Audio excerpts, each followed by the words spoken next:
നമസ്കാരം, മാസ്റ്ററിങ് എഡ്യൂടെക്കിലേക്ക് എല്ലാവർക്കും സ്വാഗതം. അപ്പോൾ നമ്മൾ ഡിസംബർ 23 നടക്കാനിരിക്കുന്ന ഓഫീസ് അസിസ്റ്റൻ്റ് എക്സാമിന് വേണ്ടിയിട്ടുള്ള ക്ലാസ്സുകളാണ് ഇപ്പോൾ നടന്നുകൊണ്ടിരിക്കുന്നത്. അപ്പോൾ നമ്മൾ മലയാളം ഇംഗ്ലീഷ് പോർഷനിൽ നിന്ന് ഒരുപാട് പ്രീവിയസ് ക്വസ്റ്റ്യൻസ് ആണ് ഇപ്പോൾ ഡിസ്കസ് ചെയ്തുകൊണ്ടിരുന്നത്. ഇനി നമുക്ക് കമ്പ്യൂട്ടർ പോർഷൻ ഉണ്ട്, അതുപോലെ തന്നെ ടൈപ്പ് റൈറ്റിംഗ് ഉണ്ട്. കമ്പ്യൂട്ടർ ഭാഗത്ത് നിന്നും വേഡ്, എക്സൽ, പവർ പോയിൻറ്റ്, അതുപോലെ തന്നെ ബേസിക് ഫാക്റ്റുകൾ ഇത്രയുമാണ് നമുക്ക് പഠിക്കേണ്ടുന്നത്. അപ്പോൾ ഇന്നത്തെ ക്ലാസ്സിൽ നമ്മൾ ഡിസ്കസ് ചെയ്യാൻ പോകുന്നത് വേഡാണ്. വേഡിനെ പറ്റിയിട്ട് ഡീറ്റെയിൽഡ് ആയിട്ടുള്ള ക്ലാസ്സുകൾ നമ്മൾ ചെയ്തിട്ടുണ്ട്. പ്ലേലിസ്റ്റിൽ Microsoft office Word, Excel, PowerPoint പ്രത്യേകം പ്ലേലിസ്റ്റായിട്ട് കിടപ്പുണ്ട്. ഡീറ്റെയിൽഡ് ക്ലാസ് ആവശ്യമുള്ളവർക്ക് അത് കാണാം. നമ്മളൊരു ക്രാഷ് കോഴ്സ് ആയിട്ടാണ് ഉദ്ദേശിക്കുന്നത്. അപ്പോൾ ഡീറ്റെയിൽഡ് ആയിട്ട് നമ്മൾ ഒരുപാട് പറഞ്ഞു പോകുന്നില്ല. അത്യാവശ്യമുള്ള കാര്യങ്ങളെല്ലാം പറഞ്ഞ് എക്സാമിന് ചോദിച്ചിട്ടുള്ള പ്രീവിയസ് ക്വസ്റ്റ്യൻസ് ഒക്കെ ഡിസ്കസ് ചെയ്ത് 1-2 ക്ലാസ് ഉണ്ട് വേഡ്, അതുപോലെ തന്നെ എക്സലും. അതുപോലെ എക്സലിൻ്റെ 1-2 ക്ലാസ് നമ്മൾ എടുത്ത് ഇനി ഒരു ക്ലാസ് ഉണ്ടാകുമ്പോൾ അത് കഴിയും. അങ്ങനെ ഓരോ ടോപ്പിക്കും എടുക്കാനാണ് ഉദ്ദേശിക്കുന്നത്. അപ്പോൾ എന്തായാലും നമുക്ക് ക്ലാസ്സിലേക്ക് കടക്കാം. മൈക്രോസോഫ്റ്റ് വേഡ് എന്ന് പറയുന്നത് ഒരു ആപ്ലിക്കേഷൻ സോഫ്റ്റ്വെയർ ആണ്. ആപ്ലിക്കേഷൻ സോഫ്റ്റ്വെയർ എന്ന് നമ്മുടെ ഏതെങ്കിലും അത്യാവശ്യ ആപ്ലിക്കേഷൻസിന് വേണ്ടിയിട്ട് അല്ലെങ്കിൽ ഒരു സ്പെഷ്യൽ പർപ്പസിന് വേണ്ടിയിട്ട് നമ്മൾ യൂസ് ചെയ്യുന്ന സോഫ്റ്റ്വെയർസിനെയാണ് ആപ്ലിക്കേഷൻ സോഫ്റ്റ്വെയർ എന്ന് പറയുന്നത്. അപ്പോൾ നമ്മൾ ഡോക്യുമെൻറ്റ്സ് തയ്യാറാക്കാൻ വേണ്ടി യൂസ് ചെയ്യുന്ന ഒരു ആപ്ലിക്കേഷൻ സോഫ്റ്റ്വെയർ ആണ് മൈക്രോസോഫ്റ്റ് വേഡ് എന്ന് പറയുന്നത്. ഇനി ഇവിടെ നോക്കിയേ, ഇതാണ് വേഡിൻ്റെ ഒരു ഇൻ്റർഫേസ് എന്ന് പറയുന്നത്. അപ്പം ഏറ്റവും മുകളിലൊരു ബാറുണ്ട്. ഈ ഒരു വെള്ള ലൈൻ, ഈ ഒരു ബാറില്ലേ, ഈ ഒരു പോർഷൻ, ഇതിനെയാണ് ടൈറ്റിൽ ബാർ എന്ന് പറയുന്നത്. ടൈറ്റിൽ ബാറിൽ എന്താ ഉണ്ടാവുക എന്ന് ചോദിച്ചാൽ നെയിം ഓഫ് ദ ഡോക്യുമെൻറ്റ്, നമ്മൾ തയ്യാറാക്കാൻ പോകുന്ന ഡോക്യുമെൻറ്റിൻ്റെ നെയിം. അതായത് നമ്മളൊരു പേര് കൊടുത്ത് സേവ് ചെയ്യുവാണെങ്കിൽ ആ ഒരു പേര് എവിടെയാണ് ഉണ്ടാവുക എന്ന് ചോദിച്ചാൽ ടൈറ്റിൽ ബാറിലാണ് ഉണ്ടാവുക. ഇപ്പോൾ ഇവിടെ നിങ്ങൾക്ക് നോക്കുമ്പോൾ ഇവിടെ ഡോക്യുമെൻറ്റ് 1 എന്ന് കാണാൻ പറ്റും. കണ്ടോ, ഈ മുകളിൽ ഞാൻ മൗസ് വെച്ചിരിക്കുന്ന ഡോക്യുമെൻറ്റ് 1 ഇത് എക്സാമിന് ചോദിച്ചിട്ടുണ്ട്. ഡീഫോൾട്ടായിട്ടുള്ള നെയിം എന്താണ്? അപ്പം ഒരു വേഡ് ആപ്ലിക്കേഷൻ ഓപ്പൺ ചെയ്ത് കഴിഞ്ഞാൽ അതിൻ്റെ ഡീഫോൾട്ട് നെയിം എന്താണെന്ന് ചോദിച്ചിട്ടുണ്ട്. എന്താണ്? ഡോക്യുമെൻ്റ് 1 എന്നാണ്. ഇത് ചിലപ്പോൾ വേഡ് 1 അല്ലെങ്കിൽ ഡോക്ക് 1, ഡോക്യുമെൻ്റ് 1 അങ്ങനെയൊക്കെ ഓപ്ഷനിൽ ചോദിക്കാം. അപ്പോൾ നോക്കിയേ, ഇതിനകത്ത് എന്താണ് ഡീഫോൾട്ട് നെയിം എന്ന് പറയുന്നത്? ഡോക്യുമെൻ്റ് 1 ആണ്. പിന്നെ ടൈറ്റിൽ ബാറിൽ എന്താണ് ഉണ്ടാവുക? മിനിമൈസ് ബട്ടൺ ഉണ്ട്, മാക്സിമൈസ് ഓർ റീസ്റ്റോർ ബട്ടൺ ഉണ്ട്, ക്ലോസ് ബട്ടൺ ഉണ്ട്. ഈ 3 ബട്ടൺ, മിനിമൈസ് എന്ന് പറഞ്ഞാൽ നമ്മൾ മിനിമൈസ് ചെയ്ത് കഴിയുമ്പോൾ ഇത് സ്റ്റാറ്റസ് താഴത്തെ ബാറിലേക്ക് പോയി ടാസ്ക് ബാറിലേക്ക് പോകും. അതുപോലെ തന്നെ മാക്സിമൈസ് ഓർ റീസ്റ്റോർ ബട്ടൺ ഉണ്ട്. ഇതിനെ നമുക്ക് മാക്സിമൈസ് ഫുൾ സ്ക്രീനിൽ കൊണ്ടുപോകാം, അതുപോലെ തന്നെ റീസ്റ്റോർ ചെയ്യാൻ പറ്റും. അതുപോലെ തന്നെ ക്ലോസ് ബട്ടൺ, ഇത് ക്ലോസ് ചെയ്യാൻ വേണ്ടിയിട്ടാണ്. പിന്നെ ഇതിൻ്റെ ലെഫ്റ്റ് സൈഡിലുള്ള ഈ ഒരു റൗണ്ട് സൈഡ് ബട്ടൺ ഉണ്ട്. ഇതിനെയാണ് എന്ത് പറയുന്നത്? ഓഫീസ് ബട്ടൺ എന്ന് പറയുന്നത്. ക്ലിയർ ഒരു മിനിറ്റ്. ഇതാണ് ഓഫീസ് ബട്ടൺ എന്ന് പറയുന്നത്. ഓഫീസ് ബട്ടണിൽ ക്ലിക്ക് ചെയ്ത് കഴിഞ്ഞാൽ നമുക്ക് എന്തൊക്കെ ഓപ്ഷൻസ് അവൈലബിൾ ആണെന്ന് ചോദിച്ചാൽ new, open, save, save as. ഇത് ഓർത്ത് വെക്കുക. New, open, save, save as. പിന്നെ വരുന്നത് print, prepare, send, publish, close. ഇത്രയും ബട്ടൺസ് ആണ് എവിടെ ഉണ്ടാവുക? ഓഫീസ് ബട്ടണിൽ ഉണ്ടാവുക. New, open, save, save as, print, prepare, send, publish, close. ഇത്രയുമാണ് ഓഫീസ് ബട്ടണിൽ ഉണ്ടാവുക. ഇനി ഓഫീസ് ബട്ടണോട് ചേർന്ന് എന്താണ്, ഈ ടൈറ്റിൽ ബാറിൻ്റെ ലെഫ്റ്റ് സൈഡിൽ ഒരു ചെറിയ ഒരു ഒരു ടൂൾ ബാർ നമുക്ക് കാണാൻ പറ്റും. ഇതിനെ നമ്മൾ പറയുന്ന പേര് ക്വിക്ക് ആക്സസ് ടൂൾ ബാർ എന്നാണ് പറയുന്നത്. അതായത് നമുക്ക് പെട്ടെന്ന് അത്യാവശ്യം യൂസ് ചെയ്യേണ്ട ടൂൾസ് കാണപ്പെടുന്നത് എവിടെയാണ്? ക്വിക്ക് ആക്സസ് ടൂൾ ബാറിലാണ്. ബൈ ഡീഫോൾട്ടായിട്ട് ക്വിക്ക് ആക്സസ് ടൂൾ ബാറിൽ ഉണ്ടാകുന്ന ടൂൾസ് ഏതൊക്കെയാണെന്ന് ചോദിച്ചാൽ സേവ്, അണ്ടോ, റെഡോ ഓപ്ഷൻസ് ആണ് ഉണ്ടാവുക. അപ്പോൾ നമ്മളെപ്പോൾ ഓപ്പൺ ചെയ്താലും ഇതിനകത്ത് സേവ്, അണ്ടോ, റിഡോ ഈ 3 ഓപ്ഷൻസ് എവിടെ ഉണ്ടാവും? ക്വിക്ക് ആക്സസ് ടൂൾ ബാറിൽ ഉണ്ടാവും. ഇതും എക്സാമിന് ചോദിച്ചിട്ടുണ്ട്. ക്വിക്ക് ആക്സസ് ടൂൾ ബാറിൽ ഡീഫോൾട്ടായിട്ടുണ്ടാകുന്ന ഓപ്ഷൻ ഏതാണ്? ചിലപ്പോൾ സേവ് കാണും, അല്ലെങ്കിൽ അണ്ടോ, റിഡോ ഈ ഓപ്ഷൻ കാണും. അല്ലാതെ കുറച്ച് ഓപ്ഷൻസും കൂടി അതിനകത്ത് തന്നിരിക്കും. ഇനി നമുക്ക് ക്വിക്ക് ആക്സസ് ടൂൾ ബാറിനെ കസ്റ്റമൈസ് ചെയ്യാം. അതായത് നമുക്ക് ഇഷ്ടമുള്ള ഏതെങ്കിലും നമ്മൾ ഫ്രീക്വൻ്റ് ആയിട്ട് യൂസ് ചെയ്യുന്ന, നമ്മളെപ്പോഴും യൂസ് ചെയ്യുന്ന ഏതെങ്കിലും ഒരു ടൂള് വേണമെങ്കിൽ നമുക്ക് ഇവിടെ കൊണ്ട് വെക്കാം. അല്ലെങ്കിൽ ഇവിടെ ഒരു ബട്ടൺ ഉണ്ട്, കണ്ടോ? ഇതിൽ ക്ലിക്ക് ചെയ്ത് കഴിഞ്ഞാൽ customize quick access tool bar ആണ്. ഇവിടെ new, open, save, email, quick print, print preview, spelling and grammar, undo, redo, draw table, more commands, അങ്ങനെ കുറച്ച് ഓപ്ഷൻസ് ഉണ്ട്. അപ്പോൾ ഇതിൽ നിന്ന് വേണമെങ്കിലും ഇതിലിപ്പോൾ സേവ് ടിക്ക് ചെയ്തിരിക്കുന്ന ഏതൊക്കെയാണ്? സേവ്, അണ്ടോ, റീഡോ ഈ 3 ഓപ്ഷൻസ് ആണ് ടിക്ക് ചെയ്തിരിക്കുന്നത്. അത് 3ഉമാണ് നമ്മളിവിടെ ക്വിക്ക് ആക്സസ് ടൂൾ ബാറിൽ കാണുന്നത്. ഇനി വേറെ എനിക്ക് ഓപ്പൺ കൂടി വേണമെങ്കിൽ ഞാനിവിടെ ടിക്ക് ചെയ്ത് കൊടുത്താൽ ഓപ്പണും എവിടെ വരും, ക്വിക്ക് ആക്സസ് ടൂൾ ബാറിൽ വരും. വേണ്ടാന്നുണ്ടെങ്കിൽ ഇത് ചെയ്തിട്ട് എന്ത് ചെയ്താൽ മതി, ആ ടിക്ക് ബട്ടൺ മാറ്റി കഴിഞ്ഞാൽ അത് അവിടുന്ന് മാറും. അപ്പം നമുക്ക് കസ്റ്റമൈസ് ചെയ്ത് ഓപ്ഷൻസ് കൊണ്ടുവരാം. പിന്നെ ഈ കസ്റ്റമൈസ് ചെയ്യുമ്പോൾ ഇവിടെ എന്തൊക്കെയാണ് ഉള്ളതെന്ന് ഓർത്ത് വെക്കുക. ഏതൊക്കെയാണ്, ന്യൂ ഉണ്ട്, ഓപ്പൺ ഉണ്ട്, സേവ് ഉണ്ട്, ഇമെയിൽ ഉണ്ട്, ക്വിക്ക് പ്രിൻ്റ് ഉണ്ട്, പ്രിൻ്റ് പ്രിവ്യൂ ഉണ്ട്, സ്പെല്ലിംഗ് ആൻഡ് ഗ്രാമർ ഉണ്ട്, അണ്ടു ഉണ്ട്, റീഡോ ഉണ്ട്. ഇതിപ്പോൾ ഞാൻ പെട്ടെന്ന് പറഞ്ഞു പോവുകയാണ്. ആവശ്യമുള്ളവർക്ക് വീഡിയോ പോസ് ചെയ്തിട്ട് ഇതൊക്കെ എഴുതി വെക്കുക. എഴുതി വെച്ചാലും നിങ്ങൾക്ക് പെട്ടെന്ന് പഠിക്കാൻ പറ്റും. കേട്ട് പഠിക്കുന്നവർക്ക്, അറിയാവുന്നവർക്ക്, അതായത് നേരത്തെ പഠിച്ചിട്ടുള്ളവർക്ക് ജസ്റ്റ് ഒന്ന് റിവൈസ് ചെയ്യാൻ വേണ്ടിയിട്ട് കേട്ട് പോയാൽ മതി. ആദ്യമായിട്ട് കേൾക്കുന്നവർ ജസ്റ്റ് എന്തായാലും ഒന്ന് എഴുതി വെച്ച് തന്നെ പഠിക്കുക. അപ്പോൾ ഇങ്ങനെ നമുക്ക് എന്ത് ചെയ്യാം, ഇതിനെ കസ്റ്റമൈസ് ചെയ്യാം. ഇനി ഇവിടെയുള്ള ഏതെങ്കിലും ഒരു ടൂള് വേണമെങ്കിൽ നമുക്ക് എന്ത് ചെയ്യാം, ഇവിടെ ആഡ് ചെയ്യാം. ആ ടൂളിൻ്റെ അവിടെ റൈറ്റ് ബട്ടൺ ക്ലിക്ക് ചെയ്യുമ്പോൾ add to quick access tool bar എന്ന് പറയുന്ന ഓപ്ഷൻ ഉണ്ട്. അത് കൊടുത്തിട്ട് നമുക്ക് എന്ത് ചെയ്യാൻ പറ്റും, ഞാൻ ഇപ്പോൾ ഈ ബോൾഡിനെ add to quick access tool bar കൊടുത്തു. അപ്പോൾ ഇതെന്ത് ചെയ്തു, ഇവിടെ വന്നു. ഇവിടെ വേണ്ട എന്നുണ്ടെങ്കിൽ നമുക്ക് എന്ത് ചെയ്യാം, remove from quick access tool bar കൊടുത്തു കഴിഞ്ഞാൽ അത് റിമൂവ് ആവും. ഇതുപോലെ നമുക്ക് കസ്റ്റമൈസ് ചെയ്യാം. അപ്പോൾ നമ്മൾ പറഞ്ഞ ടൈറ്റിൽ ബാറാണ്. ടൈറ്റിൽ ബാറിൽ നെയിം ഓഫ് ദ ഡോക്യുമെൻ്റ് ഉണ്ട്, minimize, maximize or restore and close button ഉണ്ടാകും. അതുപോലെ തന്നെ ടൈറ്റിൽ ബാറിൻ്റെ ലെഫ്റ്റ് സൈഡിലായിട്ടാണ് എന്ത് കാണുന്നത്, ക്വിക്ക് ആക്സസ് ടൂൾ ബാർ ഉണ്ടാകുന്നത്. പിന്നെ ഇവിടെ ഒരു ബട്ടൺ ഉണ്ട്, എന്താണ്, ഓഫീസ് ബട്ടണാണ്. ഇനി നോക്കിയേ, ഇവിടെ ഈ ടൈറ്റിൽ ബാറിൻ്റെ തൊട്ട് താഴെയായിട്ട് കുറച്ച് ഒരു ബാറുണ്ട്, കുറേ ടൂൾസ് ഉണ്ട്. അപ്പം ഇതിനെയെല്ലാം കൂടി ചേർത്തിട്ടാണ് നമ്മൾ റിബൺസ് എന്ന് പറയുന്നത്. അത് ചോദിക്കും, എന്താണ് ഇതിനകത്തുള്ള ടാബുകളും അതിനകത്തുള്ള കമാൻഡ്സും ഒക്കെ വരുന്നത് എവിടെയാണെന്ന് ചോദിച്ചാൽ എവിടെയാണ്, റിബണിലാണ് വരുന്നത്. ഇപ്പോൾ ഈ ഒരു പോർഷൻ ഇതിന് ഇത്രയും കൂടി ചേർത്തിട്ടാണ് റിബൺ എന്ന് പറയുന്നത്. അതായത് ഇവിടെ നോക്കിയേ, ഇവിടെ home, insert, page layout, reference, mailings, review, view, ഇത്രയും നിങ്ങൾക്ക് കാണാമല്ലോ. ഇതിപ്പോൾ നമ്മുടെ വേഡിനകത്ത് മെയിനായിട്ടും ഇതിനെ ഓരോ ടാബായിട്ടാണ് തിരിച്ചിരിക്കുന്നത്. ഇത് ഫസ്റ്റ് ടാബ് ഹോം ടാബ്, അടുത്ത ഇൻസേർട്ട് ടാബ്. അപ്പോൾ നോക്കി, ഈ ഹോം ടാബിൽ ഞാൻ ക്ലിക്ക് ചെയ്തപ്പോൾ ഹോം ടാബിൽ കുറേ ടൂൾസ് അല്ലെങ്കിൽ ഗ്രൂപ്പ്സ് ആണ് ഇതിൻ്റെ താഴെ കാണുന്നത്. ഇനി ഇൻസേർട്ട് ടാബിൽ ഞങ്ങൾ ക്ലിക്ക് ചെയ്യുമ്പോൾ ഇൻസേർട്ട് ടാബാണ് ഓപ്പൺ ആകുന്നത്. അതുമായിട്ട് റിലേറ്റ് ചെയ്തിട്ടുള്ള ടൂൾസാണ് ഇൻസേർട്ട് ടാബിൽ ഇതിൻ്റെ തൊട്ട് താഴെ വരുന്നത്. അപ്പോൾ ഇതിനെ എല്ലാം ചേർത്തിട്ടാണ് എന്ത് പറയുന്നത്, റിബൺസ് എന്ന് പറയുന്നത്. ഓരോ ടാബ്സും അതുമായിട്ട് അസോസിയേറ്റ് ചെയ്തിട്ടുള്ള ടൂൾസ് അല്ലെങ്കിൽ കമാൻഡ്സും കൂടെ ചേരുന്നതാണ് എന്തെന്ന് പറയുന്നത്, റിബൺസ്. ഇപ്പോൾ നോക്കി, പേജ് ലേഔട്ട്. ഈ പേജ് ലേഔട്ടിൽ ക്ലിക്ക് ചെയ്യുമ്പോൾ അടുത്ത കുറച്ച് ടാബാണ് വരുന്നത്. ഇനി നമ്മളിത് ശ്രദ്ധിക്കേണ്ട, എത്ര ടാബാണ് ടോട്ടൽ, എത്ര ടാബ്സാണ് വേഡിനകത്തുള്ളത് ചോദിച്ചാൽ 7 ടാബാണുള്ളത്. ഏതൊക്കെയാണ്, home tab, insert, page layout, reference, mailings, review and view tab. ഇങ്ങനെ 7 ടാബുകളാണ് ഉണ്ടാവുക.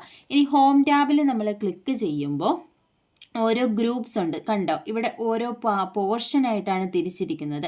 അതിനകത്താണ് ഓരോ ടൂൾസും വന്നിരിക്കുന്നത്. ഇത് ആദ്യത്തെ എന്ന് പറയുന്നത് ഇവിടെ തന്നെ പേര് കാണാൻ പറ്റും, ക്ലിപ്പ് ബോർഡ്. ക്ലിപ്പ് ബോർഡ് എന്ന് പറഞ്ഞാൽ ക്ലിപ്പ് ബോർഡിനകത്ത് വരുന്നത് എന്തൊക്കെയാണ്, cut, copy, paste and format painter. ഈ 4 ഓപ്ഷൻസ് ആണ് ക്ലിപ്പ് ബോർഡിനകത്ത് വരുന്നത്. ഇപ്പം ഞാനിവിടെ എഴുതി കൊടുത്തിട്ടുണ്ട് ക്ലിപ്പ് ബോർഡിനകത്ത് ഏതൊക്കെ ഓപ്ഷൻസ് ആണ് വരുന്നതെന്നുള്ളത്. Cut, copy, paste, format painter. അപ്പോൾ നമ്മൾ ഏത് ഓപ്പറേഷൻ ചെയ്യുന്നതിന് മുന്നേയും എന്ത് ചെയ്തിരിക്കണം, സെലക്ട് ചെയ്തിരിക്കണം. ഇപ്പം ഞാൻ കട്ടെന്ന് പറയുന്ന ഓപ്ഷൻ, കട്ടെന്ന് പറഞ്ഞാൽ എക്സാമിന് ചോദിക്കും, ഇങ്ങനെ ഏതെങ്കിലും ഒരു വേർഡിനെ അല്ലെങ്കിൽ ടെക്സ്റ്റിനെ നമുക്ക് ഒരു സ്ഥലത്ത് നിന്ന് മറ്റൊരു സ്ഥലത്തേക്ക് മൂവ് ചെയ്യാൻ യൂസ് ചെയ്യുന്ന ഓപ്ഷൻ ഏതാണെന്ന് ചോദിക്കും. അതിൽ ഇത് 4 ഓപ്ഷൻ തന്നിട്ട് ചോദിച്ചാൽ ഏതാണ്, കട്ടാണ്. ഇപ്പം ഞാൻ ഇവിടെ ഒരു ടെക്സ്റ്റ് ഞാൻ ടൈപ്പ് ചെയ്ത് കാണിക്കാം. നമ്മളിവിടെ ഒരു ടെക്സ്റ്റ് ഞാൻ ടൈപ്പ് ചെയ്തു. ഈ ടെക്സ്റ്റിനെ ഞാൻ എന്ത് ചെയ്തു, സെലക്ട് ചെയ്തു. സെലക്ട് ചെയ്തതിന് ശേഷം നമ്മൾ കട്ടെന്ന് പറയുന്ന ഓപ്ഷനിൽ ക്ലിക്ക് ചെയ്ത് കഴിയുമ്പോൾ എന്ത് ചെയ്യും, ഇത് ഇവിടുന്ന് പോകും.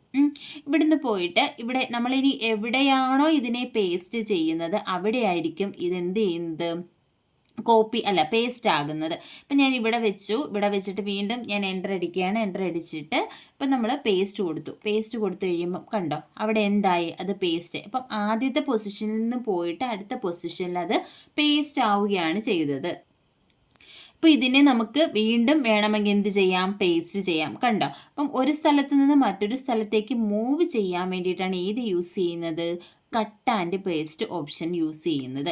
ഇനി കോപ്പി ആണെങ്കിൽ ഇപ്പം ഞാൻ ഈ ഒരെണ്ണം സെലക്ട് ചെയ്തിട്ട് ഞാൻ കോപ്പി കൊടുത്തു കഴിയുമ്പോൾ കണ്ടോ അത് അവിടുന്ന് പോയില്ല, കട്ടായിരുന്നപ്പോൾ എന്ത് ചെയ്തു അവിടുന്ന് പോയി. ഇനി എനിക്കിവിടെ പേസ്റ്റ് ചെയ്യണമെങ്കിൽ ഞാൻ എവിടെയാണ് വേണ്ടതെന്ന് വെച്ചാൽ അവിടെ മൗസ് വെച്ചതിന് ശേഷം എന്ത് കൊടുത്താൽ മതി, പേസ്റ്റ് ഓപ്ഷൻ കൊടുത്തു കഴിഞ്ഞാൽ എന്ത് ചെയ്യും, അവിടെ പേസ്റ്റ് ആകും.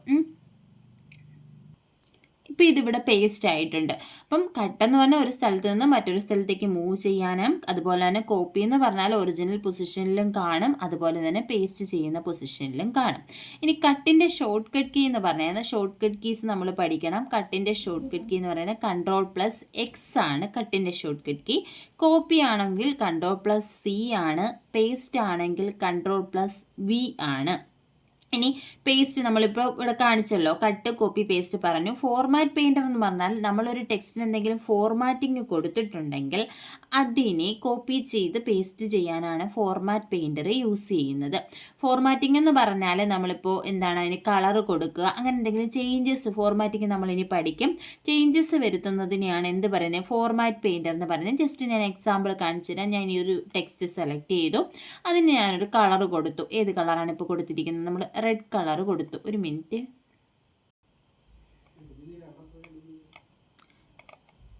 എന്ത് ചെയ്തു, ഞാനിവിടെ ഒരു റെഡ് കളർ കൊടുത്തു കഴിയുമ്പോൾ ഇവിടെ എന്തായി, റെഡ് കളറായി. ഈ കളർ തന്നെ എനിക്ക് ഇതിനും വരണം. അങ്ങനെ ആണെന്നുണ്ടെങ്കിൽ നമുക്ക് ഏത് യൂസ് ചെയ്യാം, ഫോർമാറ്റ് പെയിൻറ്റർ എന്ന് പറയുന്ന ഓപ്ഷൻ യൂസ് ചെയ്യാം. അതിന് വേണ്ടിയിട്ട് ഞാൻ ഈ ഒരു കളർ കൊടുത്ത ടെക്സ്റ്റ് സെലക്ട് ചെയ്തു.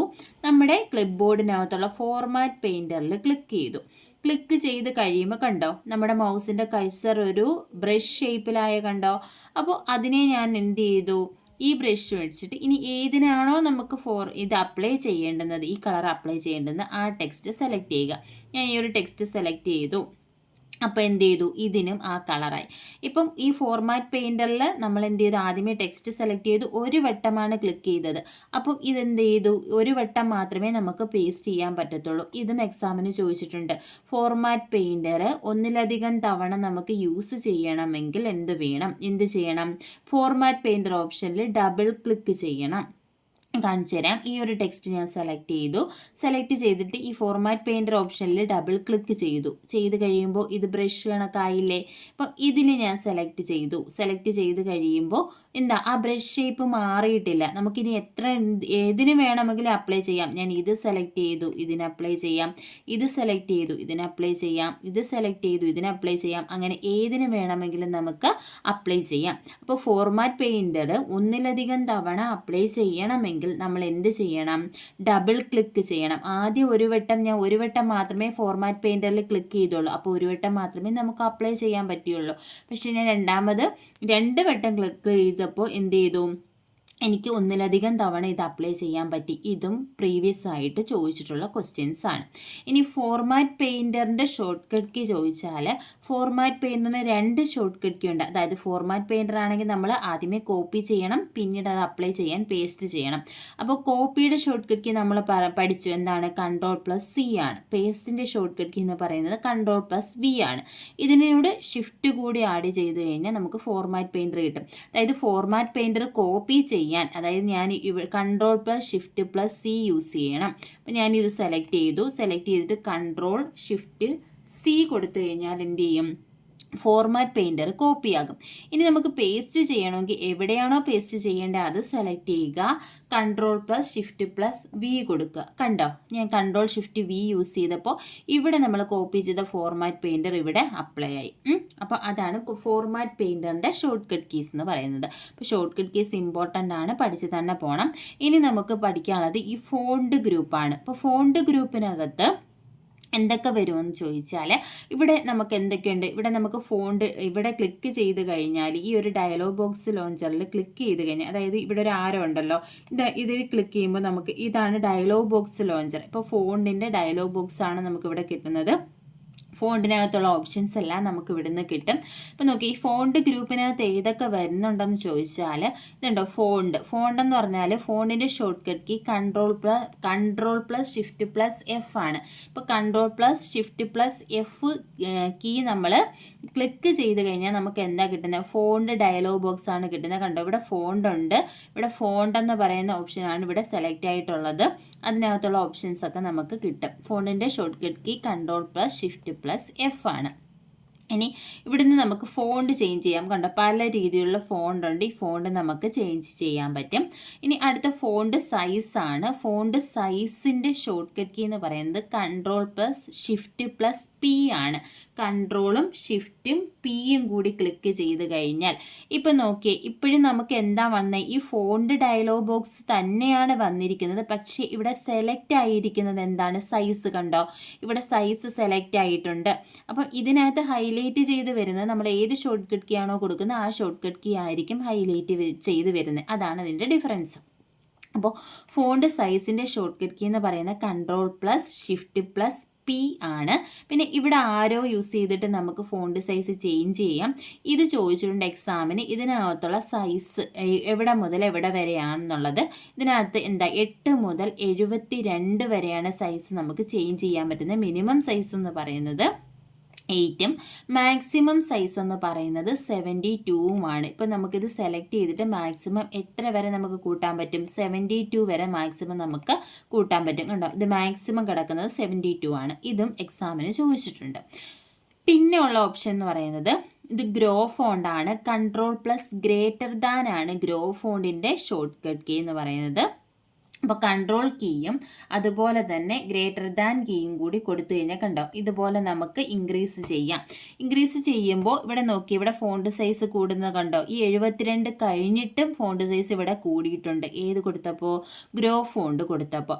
അതുപോലെ തന്നെയാണ് ഷ്രിങ്ക് ഫോണ്ട്. ഷ്രിങ്ക് ഫോണ്ട് എന്ന് പറഞ്ഞാൽ ഫോണ്ട് സൈസ് ഡിക്രീസ് ചെയ്യാൻ വേണ്ടിയിട്ടാണ് ഷ്രിങ്ക് ഫോണ്ട് യൂസ് ചെയ്യുന്നത്. അപ്പോൾ control plus less than key നമ്മൾ യൂസ് ചെയ്ത് കഴിഞ്ഞാൽ നമുക്ക് എന്ത് ചെയ്യാൻ പറ്റും? ഫോണ്ട് സൈസ് കുറയ്ക്കാൻ പറ്റും. അല്ലെങ്കിൽ ഇവിടെ ക്ലിക്ക് ചെയ്ത് നമുക്ക് ഫോണ്ട് സൈസ് കുറയ്ക്കാം. പിന്നെ വരുന്ന ഓപ്ഷൻ എന്ന് പറയുന്നത് ബോൾഡ് ആണ്. ബോൾഡ് എന്ന് പറഞ്ഞാൽ ടെക്സ്റ്റ് കുറച്ചും കൂടി എന്താ ബോൾഡ് ആക്കാൻ വേണ്ടിയിട്ട്, ഡാർക്ക് ആക്കാൻ വേണ്ടി. കണ്ടോ, ഇത് കുറച്ചും കൂടി ഒന്ന് ബോൾഡായി. നമ്മൾ ഒന്നുകൂടെ ക്ലിക്ക് ചെയ്ത് കഴിഞ്ഞാൽ അത് മാറും. അപ്പോൾ ഇതാണ് ബോൾഡ്. ബോൾഡിൻ്റെ shortcut key control plus B ആണ്. അടുത്തതെന്ന് പറയുന്നത് ഇറ്റാലിക്സ് ആണ്. ഇറ്റാലിക്സ് എന്ന് പറഞ്ഞാൽ ടെക്സ്റ്റ് ഒന്ന് ചരിഞ്ഞ രീതിയിൽ വരാൻ വേണ്ടി, ഇറ്റാലിസൈസ് ചെയ്യാൻ വേണ്ടി യൂസ് ചെയ്യുന്നു. കൺട്രോൾ പ്ലസ് ഐ ആണ് ഇറ്റാലിക്സിൻ്റെ ഷോർട്ട് കട്ട് കീ. പിന്നെ വരുന്നത് അണ്ടർലൈൻ ആണ്. അണ്ടർലൈൻ്റെ ഷോർട്ട് കട്ട് കീ എന്ന് പറയുന്നത് കൺട്രോൾ പ്ലസ് യു ആണ്. ഇപ്പോൾ കണ്ടോ, ഇവിടെ അണ്ടർലൈൻ വന്നിട്ടുണ്ട്. അപ്പം ഇങ്ങനെ അണ്ടർലൈൻ കൊടുക്കാൻ വേണ്ടി ഷോർട്ട് കട്ട് കീ എന്ന് പറയുന്നത് കൺട്രോൾ പ്ലസ് യു ആണ്. അടുത്തത് ഡബിൾ അണ്ടർലൈൻ ആണ്. ഇപ്പോൾ അണ്ടർലൈൻ്റെ shortcut key control plus U ആണെങ്കിൽ ഡബിൾ അണ്ടർലൈൻ്റെ shortcut key control plus shift plus D ആണ്. ഇപ്പോൾ കീബോർഡിൽ കൺട്രോളും ഷിഫ്റ്റും ഡി എന്ന് പറയുന്ന കീയും കൂടി നമ്മൾ പ്രസ് ചെയ്ത് കഴിഞ്ഞാൽ കണ്ടോ, ഇവിടെ 2 അണ്ടർലൈൻ വന്നിട്ടില്ല ഇതിൻ്റെ അടിയിൽ. അതാണ് ഡബിൾ അണ്ടർലൈൻ. ഇതും എക്സാമിന് ചോദിച്ചിട്ടുണ്ട്. അപ്പോൾ underline control plus U, double underline ആണെങ്കിൽ control plus shift plus D ആണ്. ഇനി അടുത്ത ഓപ്ഷൻ വരുന്നത് സ്ട്രൈക്ക് ത്രൂ ആണ്. സ്ട്രൈക്ക് ത്രൂ എന്ന് പറഞ്ഞാൽ നമ്മൾ എഴുതിയിരിക്കുന്ന ടെക്സ്റ്റിൻ്റെ നടുക്കൂടെ ഒരു ലൈൻ ഡ്രോ ചെയ്യാനാണ് സ്ട്രൈക്ക് ത്രൂ ഓപ്ഷൻ യൂസ് ചെയ്യുന്നത്. അതും ചോദിക്കും, which option is used to draw a line through a selected text. എന്താണ് സ്ട്രൈക്ക് ത്രൂ? ഞാനിപ്പോൾ ഇവിടെ ഒരു ടെക്സ്റ്റ് സെലക്ട് ചെയ്തിട്ടുണ്ട്. ഇപ്പോൾ സ്ട്രൈക്ക് ത്രൂവിൽ ക്ലിക്ക് ചെയ്തപ്പോൾ കണ്ടോ, ഇതിന് നടുക്കൂടെ ഒരു ലൈൻ വന്നു. ഇതാണ് സ്ട്രൈക്ക് ത്രൂ എന്ന് പറയുന്നത്. പിന്നെ വരുന്നത് സബ്സ്ക്രിപ്റ്റും സൂപ്പർ സ്ക്രിപ്റ്റുമാണ്. സബ്സ്ക്രിപ്റ്റ് എന്ന് പറഞ്ഞാൽ സബ്സ്ക്രിപ്റ്റിൻ്റെ ഷോർട്ട് കട്ട് കീ എന്ന് പറയുന്നത് കൺട്രോൾ പ്ലസ് ഈക്വൽ ആണ്. സൂപ്പർ സ്ക്രിപ്റ്റ് ആണെങ്കിൽ control plus shift plus equal അല്ലെങ്കിൽ ഷിഫ്റ്റ് പ്ലസ് പ്ലസ്. അതായത് ഷിഫ്റ്റ് പ്ലസ് ഈക്വലും പറയും, ഷിഫ്റ്റ് പ്ലസ് പ്ലസ്സും പറയാം. കാരണം എന്താണെന്ന് വെച്ചാൽ ഈക്വൽ സൈനും പ്ലസ് സൈനും കീബോർഡിൽ ഒരു കീയിലാണ് വരുന്നത്. പ്ലസ് ക്ലിക്ക് ചെയ്യണമെങ്കിൽ നമ്മൾ ഷിഫ്റ്റ് കീ കൂടി യൂസ് ചെയ്യണം. അതുകൊണ്ടാണ് അങ്ങനെ പറയുന്നത്. നോക്കിയേ, സബ്സ്ക്രിപ്റ്റും സൂപ്പർ സ്ക്രിപ്റ്റും എന്ന് പറഞ്ഞാൽ ഇപ്പോൾ നമ്മൾ എ സ്ക്വയർ എന്ന് എഴുതുന്നു. എ സ്ക്വയർ എന്ന് എഴുതുവാണെങ്കിൽ ഈ 2 എവിടെയാണ് വരേണ്ടത്? മുകളിലാണ് വരേണ്ടുന്നത് അല്ലേ? അതുപോലെ തന്നെ H2O എന്ന് എഴുതുമ്പോൾ നമുക്ക് എവിടെയാണ് വരേണ്ടുന്നത്? 2 എവിടെയാണ് വരേണ്ടുന്നത്? താഴെയാണ് വരേണ്ടുന്നത്. അപ്പോൾ അപ്പോൾ അങ്ങനെയുള്ള സന്ദർഭത്തിലാണ് നമ്മൾ സബ്സ്ക്രിപ്റ്റും സൂപ്പർ സ്ക്രിപ്റ്റും യൂസ് ചെയ്യുന്നത്. അപ്പം ഇത് നമ്മൾ ഈ 2 സെലക്ട് ചെയ്തു. 2 സെലക്ട് ചെയ്തിട്ട് എന്ത് ചെയ്തു, സബ്സ്ക്രിപ്റ്റ് എന്ന് പറഞ്ഞാൽ താഴെ വരാൻ വേണ്ടിയിട്ട് നമ്മൾ ടൈപ്പ് ചെയ്യുന്ന ലെറ്ററിനെ കണ്ടോ അവിടെ തന്നെ എഴുതി കാണിക്കുന്നുണ്ട്. സബ്സ്ക്രിപ്റ്റ് നമ്മൾ ക്ലിക്ക് ചെയ്യുമ്പോൾ create A small letter below the text base line. നമ്മൾ ടെക്സ്റ്റ് ടൈപ്പ് ചെയ്യുന്ന ആ ഒരു ലൈന് തൊട്ട് താഴെയായിട്ട് എന്താ സ്മോൾ ലെറ്ററിൽ വരാൻ വേണ്ടിയിട്ടാണ് ഏത് യൂസ് ചെയ്യുന്നത്, സബ്സ്ക്രിപ്റ്റ് യൂസ് ചെയ്യുന്നത്. ഞാനിവിടെ ക്ലിക്ക് ചെയ്ത് കഴിയുമ്പോൾ കണ്ടോ നമ്മൾ ഈ എഴുതുന്ന ടൈപ്പ് ചെയ്യുന്ന ആ ലൈന് തൊട്ട് താഴെയായിട്ടാണ് എന്ത് വന്നത്, 2 വന്നത്. ഇനി A² ആകുമ്പോൾ എന്താണ്, സൂപ്പർ സ്ക്രിപ്റ്റ്. മുകളിൽ വരുന്നത് സൂപ്പർ, താഴെ വരുന്നത് സബ്. അപ്പം സൂപ്പർ സ്ക്രിപ്റ്റ് എന്ന് പറഞ്ഞാൽ A², B², എന്താ 2⁴ എന്നൊക്കെ വരുമ്പോൾ നമ്മൾ സൂപ്പർ സ്ക്രിപ്റ്റ് യൂസ് ചെയ്യും. കണ്ടോ ഇതാണ് സൂപ്പർ സ്ക്രിപ്റ്റ്. Ctrl+Shift++ അല്ലെങ്കിൽ Ctrl+Shift+= യൂസ് ചെയ്യുക. അപ്പോൾ ഇവിടെ നമ്മൾ ക്ലിക്ക് ചെയ്തപ്പോൾ ഇവിടെ പോയി ഈ ഒരു ലൈന് തൊട്ട് മുകളിലായിട്ട് പോയി. ഇതാണ് സബ്സ്ക്രിപ്റ്റും സൂപ്പർ സ്ക്രിപ്റ്റും. പിന്നെ വരുന്നത് ഇതിനകത്ത് ചേഞ്ച് കേസ് ആണ്. ചേഞ്ച് കേസ് ഇമ്പോർട്ടൻ്റ് ആണ്. ചേഞ്ച് കേസിൽ 5 ഓപ്ഷൻസ് ആണുള്ളത്. Sentence case, lower case, upper case, capitalise each word and toggle case. Sentence case എന്ന് പറഞ്ഞാൽ നമ്മളിപ്പോൾ ഒരു സെൻറ്റൻസ് നമ്മൾ ടൈപ്പ് ചെയ്യുമ്പോൾ അത് എങ്ങനെ വരണം, നമുക്ക് ഓരോ സെൻറ്റൻസ് ഇപ്പോൾ ഞാൻ ഇവിടെ ഒരു ജസ്റ്റ് എഴുതി, നമ്മൾ ഫുൾ സ്റ്റോപ്പ് ഇട്ടു, അടുത്ത് എഴുതി, ഇങ്ങനെ ഒരു സെൻറ്റൻസ് നമ്മൾ എഴുതുക. സെൻറ്റൻസ് എഴുതുന്ന സമയത്ത് ഫുൾ സ്റ്റോപ്പ് കഴിഞ്ഞ് എന്ത് വേണം, നമുക്ക് ക്യാപിറ്റൽ ലെറ്റർ ആവണം. ഇത് ഓട്ടോമാറ്റിക്കലി ഇതാണ്ടോ ക്യാപിറ്റൽ ലെറ്റർ ആകുന്നുണ്ട്. അപ്പോൾ ഇങ്ങനെ എന്താണ് ഒരു സെൻറ്റൻസ് അതായത് സ്റ്റാർട്ട് ചെയ്യുമ്പോൾ ക്യാപിറ്റൽ ലെറ്റർ വരാൻ വേണ്ടിയിട്ടാണ് ഏത് യൂസ് ചെയ്യുന്നത്, സെൻറ്റൻസ് കേസ് യൂസ് ചെയ്യുന്നത്. ഇപ്പോൾ ജസ്റ്റ് നമുക്കൊന്ന് മാറ്റി നോക്കാം. ഞാൻ ഈ ചേഞ്ച് കേസ് എടുത്തു. ലോവർ കേസ് എന്ന് പറഞ്ഞാൽ എല്ലാം എന്താകും, സ്മോൾ ലെറ്റർ ആകും. കണ്ടോ ഫുൾ സ്റ്റോപ്പ് കഴിഞ്ഞിട്ട് എന്തായി, സ്മോൾ ലെറ്ററായി. ഇനി അടുത്തതെന്ന് പറയുന്നത് അപ്പർ കേസ് ആണെങ്കിൽ ഫുൾ എന്താകും, ക്യാപിറ്റൽ ലെറ്റർ ആകും. നമ്മൾ സെൻറ്റൻസ് കേസ് കൊടുത്തു കഴിഞ്ഞാൽ എന്താ ഓരോ സെൻറ്റൻസിൻ്റെയും ഫസ്റ്റ് ലെറ്റർ എന്താകും, ക്യാപിറ്റൽ ലെറ്റർ ആകും. പിന്നെ വരുന്ന ക്യാപിറ്റലൈസ് ഈച്ച് വേർഡാണ്. അതായത് ഓരോ വേർഡിൻ്റെയും കണ്ടോ ഇവിടെ ഓരോ വേർഡിൻ്റെയും ഫസ്റ്റ് ലെറ്റർ എന്തായി മാറി, ക്യാപിറ്റൽ ലെറ്റർ ആയിട്ട് മാറി. പിന്നെ വരുന്നതെന്ന് പറയുന്നത് ടോഗിൾ കേസാണ്. ടോഗിൾ കേസ് എന്ന് പറഞ്ഞാൽ ക്യാപിറ്റൽ ആയിട്ടുള്ളത് സ്മോൾ ലെറ്റർ ആകും, സ്മോൾ ലെറ്റർ ആയിട്ടുള്ളത് ക്യാപിറ്റൽ ആകും. ടോഗിളും കൊടുത്തു നോക്കാം. കണ്ടോ ഇവിടെ D ക്യാപിറ്റൽ ആയിരുന്നു, അത് സ്മോൾ ആയി, ബാക്കി സ്മോൾ ആയിരുന്നു, അത് ക്യാപിറ്റലായി. ഇതാണ് ടോഗിൾ കേസ് എന്ന് പറയുന്നത്. അപ്പോൾ ഇങ്ങനെ ഇതിൽ ഓപ്ഷൻസ് ഏതൊക്കെയാണെന്ന് ഓർത്ത് വെക്കുക. Sentence case, lower case, upper case, capitalise each word and toggle case. ഇങ്ങനെ 5 ഓപ്ഷൻസ് ആണ് ഏതിനകത്ത് വരുന്നത്, നമ്മുടെ ഈ ചേഞ്ച് കേസിനകത്ത് വരുന്നത്. പിന്നെ ഈ ഫോണ്ടിനകത്ത് വരുന്ന ഏതൊക്കെയാണെന്ന് ചോദിച്ചാൽ ഫോണ്ടിനകത്ത് ഹൈലൈറ്റ് കളറുണ്ട്. അതായത് നമുക്ക് ടെക്സ്റ്റിനെ എന്ത് ചെയ്യിക്കാം, ഹൈലൈറ്റ്, ഇമ്പോർട്ടൻ്റ് ആയിട്ടുള്ള ടെക്സ്റ്റിനെ നമുക്ക് ഹൈലൈറ്റ് ചെയ്ത് കാണിക്കാം, സ്പെസിഫൈ ചെയ്ത് കാണിക്കാം. ഇപ്പം ഇങ്ങനെ ഇത്രയും ഒരു ഡേറ്റാസ് നമ്മൾ ടൈപ്പ് ചെയ്തിട്ടുണ്ട്. അപ്പോൾ ഇതിലെനിക്ക് പേസ്റ്റ് എന്ന് പറയുന്ന ഇമ്പോർട്ടൻറ്റ് വേർഡാണ്, അതിനെ ഹൈലൈറ്റ് ചെയ്യണമെങ്കിൽ സെലക്ട് ചെയ്തിട്ട് ഈ ഹൈലൈറ്റ് കൊടുത്താൽ മതി. ഇത് സെലക്ട് ചെയ്ത് കഴിഞ്ഞാൽ ഇതിനകത്ത് ഡീഫോൾട്ടായിട്ടൊരു കളറുണ്ട്, യെല്ലോ ആണ് ഡീഫോൾട്ടായിട്ട് കിടക്കുന്നത്. ഇത്രയും കളേഴ്സ് നമുക്ക് യൂസ് ചെയ്യാം. ഗ്രീൻ വേണമെങ്കിൽ ഹൈലൈറ്റ് കളറായിട്ട് കൊടുക്കാം. അപ്പോൾ സെലക്ട് ചെയ്ത് കഴിഞ്ഞാൽ അതെന്താവും, ഗ്രീൻ കളറാകും. അപ്പോൾ ഇങ്ങനെ നമുക്ക് എന്ത് ചെയ്യാൻ പറ്റും, ഹൈലൈറ്റ് ചെയ്യാൻ പറ്റും. അതുപോലെ തന്നെ ഫോണ്ട് കളർ നമ്മൾ നേരത്തെ കാണിച്ചത് ഈ ടൈപ്പ് ചെയ്തിരിക്കുന്നതിന് എന്ത് കൊടുക്കാൻ വേണ്ടിയിട്ടാണ്, കളർ കൊടുക്കാൻ വേണ്ടിയിട്ടാണ്. ഇപ്പോൾ ഇവിടെ റെഡ് ആണ് സെലക്ട് ആയി കിടക്കുന്നത്. അപ്പോൾ റെഡ് കളർ ഇവിടെ കണ്ടോ, ബോർഡർ എന്ന് പറയുന്നത് റെഡ് കളറായിട്ടുണ്ട്. ഈ C എന്ന് പറയുന്നത് നമുക്ക് എന്ത് ചെയ്യാം, റെഡ് കളർ കൊടുക്കാം, അല്ലെങ്കിൽ നമുക്ക് ഇതിനകത്ത് നിന്ന് ആവശ്യമുള്ള കളേഴ്സ് സെലക്ട് ചെയ്ത് കൊടുക്കാം. ഇതാണ് ഫോണ്ട് കളർ. നമ്മൾ ടൈപ്പ് ചെയ്തിരിക്കുന്ന ഫോണ്ടിൻ്റെ കളർ ചേഞ്ച് ചെയ്യാൻ വേണ്ടിയിട്ടാണ് യൂസ് ചെയ്യുന്നത്. അപ്പോൾ നമ്മൾ ഹോം ടാബിലെ ക്ലിപ്പ് ബോർഡ് പറഞ്ഞു, ഫോണ്ട് പറഞ്ഞു. അടുത്ത വരുന്നത് പാരഗ്രാഫാണ്. ഈ പാരഗ്രാഫിനകത്ത് എന്താണ്, ലിസ്റ്റ് ഉണ്ട്, ബുള്ളറ്റഡ് ലിസ്റ്റ് ഉണ്ട്, അതുപോലെ തന്നെ നമ്പേർഡ് ലിസ്റ്റ് ഉണ്ട്, അതുപോലെ തന്നെ മൾട്ടി ലെവൽ ലിസ്റ്റ് ഉണ്ട്. കഴിഞ്ഞ നമ്മുടെ ഒക്ടോബറിൽ നടന്ന എക്സാമിന് ചോദിച്ചിട്ടുണ്ട് ഈ മൾട്ടി ലെവൽ ലിസ്റ്റിനകത്ത് മാക്സിമം എത്ര ലെവൽ വരെ നമുക്ക് കൊടുക്കാൻ പറ്റും എന്നുള്ളത് നമുക്ക് എക്സാമിന് ചോദിച്ചിട്ടുണ്ട്. മാക്സിമം എത്രയാണ്, 9 വരെ നമുക്ക് കൊടുക്കാൻ പറ്റും. ഇതിൽ തന്നെ നോക്കിക്കുകയാണ്, ഇത് നോക്കുമ്പോൾ അറിയാം 1 2 3 4 5 6 7 8 9 കണ്ടോ. അങ്ങനെ മാക്സിമം 9 ലെവൽസ് വരെ നമുക്ക് ഇതിനകത്ത് കൊടുക്കാൻ പറ്റും. ഇങ്ങനെ ഡീപ്പായിട്ട് കഴിഞ്ഞ പ്രാവശ്യം എക്സാമിന് ചോദിച്ചിട്ടുണ്ടായിരുന്നു. അപ്പോൾ ലിസ്റ്റ് ക്രിയേറ്റ് ചെയ്യാൻ പാരഗ്രാഫിൽ ലിസ്റ്റ് ക്രിയേറ്റ് ചെയ്യാൻ വേണ്ടിയിട്ടാണ് ഏത് യൂസ് ചെയ്യുന്നത്, ഈ ബുള്ളറ്റഡ് ലിസ്റ്റ്, അതുപോലെ തന്നെ numbered list and multi level list use ചെയ്യുന്നത്. ലിസ്റ്റ് എന്ന് പറഞ്ഞാൽ നമുക്കിപ്പോൾ ഇവിടെ എന്താണ് ബുള്ളറ്റഡ് ലിസ്റ്റ് എന്ന് പറഞ്ഞാൽ അൺഓർഡേർഡ് ലിസ്റ്റാണ്. ഇതുപോലെയുള്ള ഇമ്പോർട്ടൻറ്റ് പോയിന്റ്സ് ഒക്കെ നമുക്ക് ഇതുപോലെ എന്താണ് ബുള്ളറ്റ്സ് യൂസ് ചെയ്യാം. ഇതുപോലെ ഇതിനകത്തുള്ള ബുള്ളറ്റ്സ് യൂസ് ചെയ്യാം. ഞാൻ ഒരെണ്ണം കൊടുത്തു. ഇനി നമ്മൾ എൻ്റർ അടിക്കുമ്പോൾ ഓട്ടോമാറ്റിക്കലി ആ ബുള്ളറ്റ് വരും. നമുക്ക് എന്ത് ചെയ്യാം, അവിടെ കൊടുക്കാം. ഇനി നമുക്ക് ബുള്ളറ്റ് വേണ്ട, നമ്പർ വേണമെന്നുണ്ടെങ്കിൽ എന്ത് ചെയ്യാം, നമ്പേർഡ് ലിസ്റ്റ് യൂസ് ചെയ്യാം. അപ്പോൾ ഇവിടെ ഞാൻ ഈ നമ്പർ എടുത്തു. നമ്പറിൽ പല രീതിയിലുള്ള നമ്പേഴ്സ് ഉണ്ട്. 1 2 3 ABC എന്നുള്ള നമ്പേഴ്സ് ഉണ്ട്. ഇപ്പം ഇതിലേത് നമ്പറാണ് വേണ്ടതെന്ന് വെച്ചാൽ നമുക്കത് കൊടുക്കാം. അത് കൊടുത്തിട്ട് നമുക്ക് എന്ത് ചെയ്യാൻ പറ്റും, ലിസ്റ്റ് ക്രിയേറ്റ് ചെയ്യാൻ പറ്റും. പിന്നെ നമുക്ക് എന്തുണ്ട്, മൾട്ടി ലെവൽ ലിസ്റ്റ് ഉണ്ട്. ഇപ്പം അതുപോലെ തന്നെ ഇതുപോലെ കണ്ടോ A1 അങ്ങനെയുള്ള രീതിയിലുള്ള പല ലെവലിലുള്ള മൾട്ടി ലെവൽ ലിസ്റ്റ് നമുക്ക് ക്രിയേറ്റ് ചെയ്യാൻ പറ്റും. കണ്ടോ ഇവിടെ ഹെഡിങ് ഓരോന്നിലും എഴുതി കാണിക്കുന്നുണ്ട്. മാക്സിമം എത്ര വരെ പോകുന്നുണ്ട്, 9 വരെ പോകുന്നുണ്ട്. ഇതാണ് കഴിഞ്ഞ പ്രാവശ്യം എക്സാമിന് ചോദിച്ചത്. അങ്ങനെ മൾട്ടി ലെവൽ ലിസ്റ്റ് നമുക്ക് ക്രിയേറ്റ് ചെയ്യാം. പിന്നീടുള്ളത് ഇൻഡൻറ്റേഷൻ ആണ്.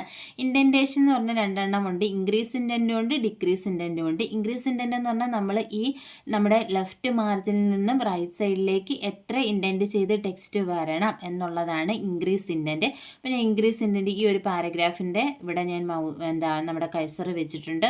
ഇനി നമ്മൾ ഇൻക്രീസ് ഇൻഡൻറ്റ് കൊടുത്തു കഴിഞ്ഞാൽ കണ്ടോ ഇതാണ് നമ്മുടെ മാർജിൻ ലെവൽ എന്ന് പറയുന്നത്. അവിടെ നിന്നും റൈറ്റ് സൈഡിലോട്ട് എത്ര മാറിയാണ് നമ്മുടെ ടെക്സ്റ്റ് അല്ലെങ്കിൽ പാരഗ്രാഫ് ഒക്കുപ്പൈ ചെയ്യേണ്ടത്, അതാണ് ഇൻക്രീസ് ഇൻഡൻറ്റ്. ഡിക്രീസ് ഇൻഡൻറ്റ് എന്ന് പറയുമ്പോഴത്തേക്കും ആ ഇൻഡൻറ്റേഷൻ എന്ത് ചെയ്യും, കുറച്ച് കൊണ്ടുവരും. പഴയ മാർജിൻ ആ ഒരു പൊസിഷനിലേക്ക് കുറച്ച് കൊണ്ടുവരാനാണ് ഡിക്രീസ് ഇൻഡൻറ്റ് യൂസ് ചെയ്യുന്നത്. പിന്നെ ഇവിടെ ഉള്ളത് സോർട്ടാണ്. സോർട്ട് എന്ന് പറഞ്ഞാൽ നമ്മൾ കൊടുത്തിരിക്കുന്ന ടെക്സ്റ്റിനെ ഇപ്പം ആൽഫബറ്റിക് ഓർഡറിലോ നമ്പേഴ്സ് ആണെങ്കിൽ അതിനെ അസെൻഡിങ് ഓർ ഡിസെൻഡിങ് ഓർഡറിലോ ഒക്കെ അറേഞ്ച് ചെയ്യാനാണ് സോർട്ട് യൂസ് ചെയ്യുന്നത്. ഇപ്പോൾ ഈ ഒരു ബുള്ളറ്റഡ് ലിസ്റ്റ് നമ്മൾ ഈ ഒരു ലിസ്റ്റ് തയ്യാറാക്കി ഞാൻ സെലക്ട് ചെയ്തു. എന്നിട്ട് സോർട്ടിൽ ക്ലിക്ക് ചെയ്തു. സോർട്ടിൽ ക്ലിക്ക് ചെയ്യുമ്പോൾ ഇവിടെ ചോദിക്കും സോർട്ട് ബൈ പാരഗ്രാഫ്. ഈ ഒരു പാരഗ്രാഫാണ് നമുക്ക് സോർട്ട് ചെയ്യേണ്ടത്.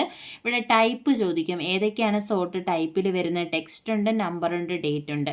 നമ്മൾ കൊടുത്തിരിക്കുന്ന ആ പാരഗ്രാഫിലെ ടെക്സ്റ്റിനെ സോർട്ട് ചെയ്യാം, നമ്പറിനെ സോർട്ട് ചെയ്യാം, ഡേറ്റിനെ നമുക്ക് സോർട്ട് ചെയ്യാം. എങ്ങനെയൊക്കെ സോർട്ട് ചെയ്യാം, അസെൻഡിങ് ആൻഡ് ഡിസെൻഡിങ് ഓർഡറിൽ സോർട്ട് ചെയ്യാം. ഇപ്പോൾ നമ്മൾ കൊടുത്തിരിക്കുന്ന ടെക്സ്റ്റ് ആയതുകൊണ്ട് ഞാൻ ടെക്സ്റ്റ് ഓപ്ഷൻ കൊടുത്തു. അസെൻഡിങ് തന്നെയാണ് കൊടുത്തിരിക്കുന്നത്. ഓക്കെ കൊടുത്തു കഴിഞ്ഞാൽ കണ്ടോ അസെൻഡിങ് ഓർഡറിലാകും. അതായത് CDDD കണ്ടോ ആ ഒരു അസെൻഡിങ് ഓർഡറിൽ നമുക്ക് സോർട്ട് ചെയ്യാൻ പറ്റും. നമ്പർ ആണെങ്കിലും അസെൻഡിങ്ങോ ഡിസെൻഡിങ്ങിലോ ഒക്കെ സോർട്ട് ചെയ്യാൻ പറ്റും. പിന്നെ വരുന്ന പാരഗ്രാഫ് മാർക്കാണ്. ഇത് ഹൈഡ് ചെയ്യാനാണ്. Ctrl+ ആസ്ട്രിക് സിമ്പലാണ് ഷോ ഓർ ഹൈഡിൻ്റെ ഷോർട്ട് കട്ട് കീ എന്ന് പറയുന്നത്. അപ്പോൾ നമ്മളിത് കൊടുത്തു കഴിഞ്ഞാൽ ഓരോ പാരഗ്രാഫും സ്റ്റാർട്ട് ചെയ്യുന്ന എവിടെയാണ്, എൻഡ് ചെയ്യുന്ന എവിടെയാണെന്നൊക്കെ നമുക്ക് ഈ പാരഗ്രാഫ് മാർക്ക് വെച്ചിട്ട് ഐഡൻറ്റിഫൈ ചെയ്യാൻ പറ്റും. ഇത് നമ്മൾ ഡിസേബിൾ ചെയ്ത് കഴിഞ്ഞാൽ അത് മാറും. അടുത്ത വരുന്നത് അലൈൻമെൻ്റ് ആണ്. അലൈൻമെൻറ്റും ഇമ്പോർട്ടൻ്റ് ആണ്. 4 അലൈൻമെൻ്റ് ആണ് നമുക്കുള്ളത്. Left, centre, right and justify. ഇതാണ് വേർഡിനകത്തുള്ള അലൈൻമെൻ്റ് എന്ന് പറയുന്നത്. ഇപ്പോൾ ഇവിടെ ഒരു പാരഗ്രാഫിന് ടൈപ്പ് ചെയ്യാം. ഇപ്പം ലെഫ്റ്റ് അലൈൻമെൻറ്റ് എന്ന് പറഞ്ഞാൽ നമ്മുടെ പാരഗ്രാഫ് ഏത് സൈഡിൽ അലൈൻ ചെയ്യണം. ഇനി ഡീഫോൾട്ടായിട്ട് ഏത് അലൈൻമെൻ്റ് ആണെന്ന് ചോദിച്ചാൽ ഡീഫോൾട്ടായിട്ട് അത് ലെഫ്റ്റ് അലൈൻമെൻ്റ് ആയിരിക്കും. ഇപ്പോൾ കിടക്കുന്നതും ലെഫ്റ്റ് അലൈൻമെൻ്റ് ആണ്. നമ്മുടെ ഈ ഒരു പാരഗ്രാഫ് ഈ ഒരു ലെഫ്റ്റ് സൈഡിലാണ് നമ്മൾ ടൈപ്പ് ചെയ്യുമ്പോൾ എങ്ങനെയാണ് പോകുന്നത്, ലെഫ്റ്റിൽ നിന്നും റൈറ്റിലോട്ടാണ് നമ്മൾ ടൈപ്പ് ചെയ്യുന്നത്. ഡീഫോൾട്ടായിട്ട് ഏത് അലൈൻമെൻ്റ് ആണെന്ന് ചോദിച്ചാൽ അത് ഏത് അലൈൻമെൻ്റ് ആണ്, ലെഫ്റ്റ് അലൈൻമെൻ്റ് ആണ് ബൈ ഡീഫോൾട്ടായിട്ട് വരുന്നത്. ഇനി സെൻറ്റർ എന്ന് പറഞ്ഞാൽ നമുക്കിപ്പോൾ ഒരു ഹെഡിങ് ഒക്കെ ഉണ്ട്. ഈ ഒരു ഹെഡിങ് എനിക്ക് സെൻറ്റർ നടുക്ക് വരണം, അങ്ങനെയാണെങ്കിൽ ഏത് യൂസ് ചെയ്യാം, സെൻറ്റർ അലൈൻമെൻറ്റ് യൂസ് ചെയ്യാം. ഇനി റൈറ്റ് ആണെങ്കിൽ നമുക്കിത് റൈറ്റ് സൈഡിൽ വരണമെങ്കിൽ ഏത് യൂസ് ചെയ്യാം, റൈറ്റ് അലൈൻമെൻറ്റ് യൂസ് ചെയ്യാം. ലെഫ്റ്റ് സൈഡിൽ വരണമെങ്കിൽ ലെഫ്റ്റ് അലൈൻമെൻറ്റ് യൂസ് ചെയ്യാം. ഇനി ജസ്റ്റിഫൈ എന്ന് പറഞ്ഞാൽ നമ്മളൊരു പാരഗ്രാഫ് എഴുതുമ്പോൾ അതിനൊരു നീറ്റ്നെസ് ഒക്കെ കിട്ടാൻ വേണ്ടിയിട്ടാണ് ജസ്റ്റിഫൈ യൂസ് ചെയ്യുന്നത്. ഇപ്പം ഞാൻ ഇവിടെ കണ്ടോ ഈ ഒരു പാരഗ്രാഫ് ടൈപ്പ് ചെയ്തു. പക്ഷേ ഇത് കണ്ടോ നമ്മുടെ ഇവിടെയാണ് റൈറ്റ് മാർജിൻ എന്ന് പറയുന്നത്. ഈ ഒരു മൗസ് നെയിം വെച്ചിരിക്കുന്ന ആ ഒരു പോർഷനിലാണ് റൈറ്റ് മാർജിൻ. ഇതാണ് ലെഫ്റ്റ് മാർജിൻ. ലെഫ്റ്റ് അലൈൻമെൻ്റ് ആണെങ്കിൽ ലെഫ്റ്റിൽ നിന്ന് റൈറ്റിലോട്ട് നമ്മൾ ടൈപ്പ് ചെയ്യുന്നത്. അപ്പം ഇത് ലെഫ്റ്റ് അലൈൻഡ് ആയിരിക്കും. ലെഫ്റ്റ് സൈഡിൽ ഇത് കണ്ടോ ഈ ഒരേ ലെവലിലാണ് വന്നിരിക്കുന്നത്. പക്ഷേ റൈറ്റ് സൈഡിൽ ഒരു നീറ്റ്നെസ് ഇല്ല. ഇവിടെ ഇങ്ങനെ കയറി ഇവിടെ ഇറങ്ങി ഇങ്ങനെയൊക്കെയാണ് നമുക്ക് എന്ത് കിട്ടുന്നത്, ആ ഒരു പാരഗ്രാഫ് വന്നിരിക്കുന്നത്. അപ്പോൾ ഇതിനെ നമുക്കൊരു നീറ്റ്നെസ് കൊണ്ടുവരാൻ ഇതിൻ്റെ ഇടയിൽ എക്സ്ട്രാ സ്പേസ് ഒക്കെ ആഡ് ചെയ്ത് 2 മാർജിനും ഈക്വലായിട്ട് കൊടുക്കാൻ വേണ്ടിയിട്ടാണ് ഏത് യൂസ് ചെയ്യുന്നത്, ജസ്റ്റിഫൈ യൂസ് ചെയ്യുന്നത്. ഇപ്പം ഞാൻ ഈ ഒരു പാരഗ്രാഫ് സെലക്ട് ചെയ്തു. ജസ്റ്റിഫൈ കൊടുത്തു, കണ്ടോ? ജസ്റ്റിഫൈ കൊടുത്തപ്പോൾ ഇത് രണ്ട് മാർജിനിലും ഈക്വലായിട്ട് വന്നു. ഇവിടേക്ക് എക്സ്ട്രാ സ്പേസ് ആഡ് ചെയ്തുകൊണ്ട് അതിനെ ഒരു ഈക്വലായിട്ട് കൊണ്ടുവന്നു. അപ്പോൾ ഇതാണ് ജസ്റ്റിഫൈ എന്ന് പറയുന്നത്. അപ്പം അലൈൻമെൻറ്റ് 4 ഉണ്ട്. ലെഫ്റ്റ് ഉണ്ട്, സെൻറ്റർ ഉണ്ട്, റൈറ്റ് ഉണ്ട്, ജസ്റ്റിഫൈ ഉണ്ട്. ഇനി ഓരോന്നിൻ്റെയും ഷോർട്ട് കട്ട് കീ പറയാം. ലെഫ്റ്റ് അലൈൻമെൻറ്റിൻ്റെ ഷോർട്ട് കട്ട് കീ എന്ന് പറയുന്നത് Ctrl+L ആണ്. റൈറ്റ് അലൈൻമെൻറ്റ് എന്ന് പറയുന്നത് Ctrl+R ആണ്.